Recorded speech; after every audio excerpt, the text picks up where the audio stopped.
Hello everyone, you're about to hear a short recap of the movie Best Wishes to All. Enjoy watching. As a child, Furukawa often visited her grandparents. Confused girl didn't understand the question at the time.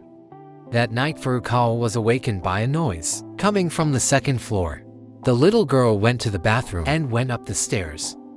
Behind the half-open door, a man was sitting and wheezing. Since then, Furukawa has often been tormented by this nightmare. The student will have to visit the old people again, this time alone because her mother is ill. Furukawa is a good girl. Just now she helped an old woman cross the road. Furukawa came to visit relatives. The pensioner's home looks great. The yard is well kept. The house definitely doesn't need any repairs. And the pensioners themselves, it seems, haven't aged at all in the last 10 years. Grandfather learned that his granddaughter was studying to be a nurse and wished her to marry a surgeon. What's there is there happiness. There is happiness there. Furukawa is afraid to approach the room where the terrible man hid. Now her door is locked. The pensioners have a large, modern refrigerator in the kitchen. Pasta meat for soup. Grandmother cooks it herself. If only Furukawa knew how she gets it. Is the far room upstairs used somehow? Yes, we have a tenant there. What? Just kidding. I'm kidding. Grandmother offered Furukawa some pork when suddenly, grandfather started grunting. What's the joke?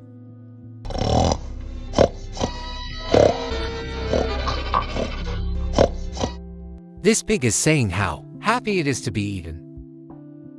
Grandmother explained to her granddaughter that the pig was kept in a stall its entire life and stuffed with food, only to be killed later. And it became a roast on their table. Coming out of the bathroom, Furukawa saw her grandfather standing there motionless. The pensioners stared at their granddaughter for a long time before finally saying goodnight. Furukawa suspects the old couple has dementia, which she told her mother. She and her father will be arriving a little later. Today Furukawa met a local boy. The other kids constantly bully him. Koi stopped by the road. He and Furukawa were childhood friends. Koi is sullen but also a very kind guy. He offered the boy a ride to school. The girl is studying to be a doctor in the capital, but Koi is stuck in the village. The whole household rests on his shoulders since his father has become completely decrepit. I would like to visit Koya, but Furukawa's family will most likely send him away. Grandpa really wasn't okay with his granddaughter hanging out with that guy. Today, Grandma stood motionless in the middle of the hallway, and that evening, the two of them started scaring the girl. We never forget about you. I wouldn't mind giving an eye for you. Well, the old men nearly gouged their own eyes out, and then stared at the ceiling. Ugh, I can't sleep. She took the key to open the door to that mysterious room, but suddenly Grandma appeared from behind. Bob, what's wrong? The woman ran up and started banging her whole body against the door. But in the morning she acted as if nothing had happened.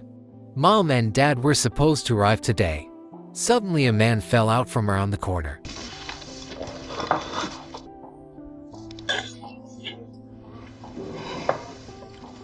The poor guy's ears, mouth, and nose were sewn up. The pensioners calmly grabbed him by the legs and dragged him back into the room. There they tied the prisoner of the bed again. Who is this? What's wrong with him? Our happiness and prosperity rest on his shoulders. The man began to twitch and try to free himself. For some reason, the granddaughter refused to help the old people, but she'll get used to it. Furukawa ran down the road as long as she could. Kuya and his father picked her up in their car. Their house looks much poorer, and Kuya's father is indeed very decrepit, although he's clearly younger than her rightly grandparents. The man boasted about the paintings his son paints. Does Kuya really doubt he'll ever succeed? I believe in fate. To be honest, happiness knocks on the door. The man quickly tired and lay down for a nap. Furukawa finally told him something she'd seen that day. The boy took a toolbox and headed for his friend's house. She could always rely on him. The old people were busy at the time. The grandmother was feeling very nauseous. It seemed that the gray-haired woman had become pregnant again. The young people were hiding from the pensioners throughout the house finally. They broke into that room and found the tortured prisoner. The first thing they did was untie the man then. Furukawa began cutting the strings from his eyes. The man looked terrified. And then Furukawa saw a new batch of Misa paste on the floor. The exhausted prisoner was led to the exit. Quote, "They're gathered far away. They're gathered far away." "This can't be done," Koi declared. "You can't do that." The man had gone crazy during his captivity. Once free, he started screaming and laughing, and then slowly walked down the road. The rest of the family was already approaching. The house of Pale Man was trudging along the road. Behind him were Koi and Furukawa, and then the old people. Father saw this scene and was dumbfounded. Suddenly the man stopped and smiled. At that moment, one of the neighbors hit him at full speed. "Is this your property, ours? He's not feeling well anymore. You seem to have caught a cold." "Old right, a little fever, almost recovered, Dad." "What stopped? Didn't you know?" The neighbor drove on about his business, and Dad rolled the man they'd hit off the road. After that, Dad simply burned the useless body. "Daughter, there's not enough happiness for everyone anyway, Mom." "What are you talking about? This is some kind of nightmare." Koi is trying to fight this order, but the father makes fun of the boy. His family is barely making ends meet. "This is some kind of nonsense," Furukawa keeps repeating. But the family thinks they're doing everything right. They're having chicken for dinner, and the little brother has a ton of friends at school. He's a good student and he's also an athlete. "Shut up, all of you crazy lunatics. You just burned a man. What else are you going to blurt out? Do you think it was a man who?" The family needs to find a replacement quickly. First they'll start bleeding, then convulsions and uncontrollable hunting. After that, death. Since Furukawa started all this, she has to find a new carcass. And there's nothing wrong with that. This is how people live all over the world. This is reality. It's time for the girl to grow up. Furukawa realized that almost every house had a room like this, with a prisoner from whom the family sucks all the juices. A friend stopped in a car nearby and started laughing at the naive fool who was stuck in childhood. She believes in Santa Claus. At the remains of the carcass, an old woman asked not to come to them. They are completely frail. Such a cutie could lure someone. Even in the city, a child like that in the family is, of course, a burden. You're used to having your head in the clouds, right? Afraid to accept the world as it is. Grandma told me that in their family, there was already one such defective sister of her dad. The aunt's face was even scratched in a group photo. Having learned the terrible truth, the woman ran away from home. Meanwhile, the grandmother's ears were bleeding. Furukawa went in search of her aunt. She managed to find out that a strange woman lives in the forest. Perhaps it was she. The girl had to go deep into the forest to find the right house. Her aunt really does live in this shack. And she lives extremely poorly, and the woman has gone crazy. She believes that everything around her is made up of ones and zeros, and people on are actually inside the game. Furukawa was quite shocked by such revelations, but she didn't go home right away. The aunt decided to show her niece how to chop wood properly and began to crawl towards her little by little. During another swing, the aunt exposed her head, and Furukawa, without meaning to kill the man. The shocked girl ran into the house and saw a human mummy hanging there. Even the crazy aunt lived at someone else's expense for a while. Furukawa fell asleep in the forest in the rain and had another nightmare. How her family put on a musical number featuring mascara.